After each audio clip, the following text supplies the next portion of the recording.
एक दिन रात को रामू सो रहा था, तभी वह सपना देखता है कि उसके पास एक जादुई चक्की आती है। वह उस जादुई चक्की से अपने लिए बहुत तरह के सामान मंगाता है, जिससे उसके सामने सभी समस्या खत्म हो रही है। वह जादुई चक्की उनके लिए हर तरह का आटा पीस सकती है, वह भी सिर्फ नाम लेकर ही ऐसा हो जाता था।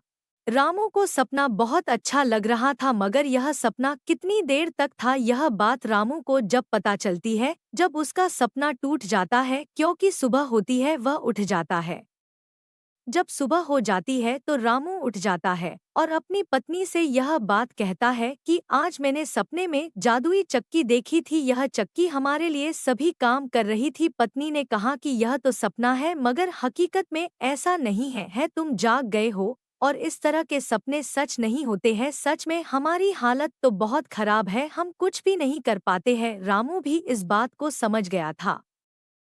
रामू अपने काम पर जाता है, मगर वह जादुई चक्की का सपना भुला नहीं था। उसे याद था कि नदी किनारे में उसे वह जादुई चक्की मिली थी। अब रामू को लग रहा था कि शायद हमारा सपना पूरा हो सकता है। वह नदी किनारे पर जाता है, मगर वहाँ पर कोई भी जादुई चक्की नहीं है। वह उदास हो जाता है। तभी उसे एक नाव आती हुई नजर आती है। इस नाव में तो कोई भी नहीं है। रामू उस नाव की ओर जाता है और कहता है कि इसमें कोई नहीं है, मगर एक चक्की रखी हुई है, इसका मतलब मेरा सपना पूरा हो गया है।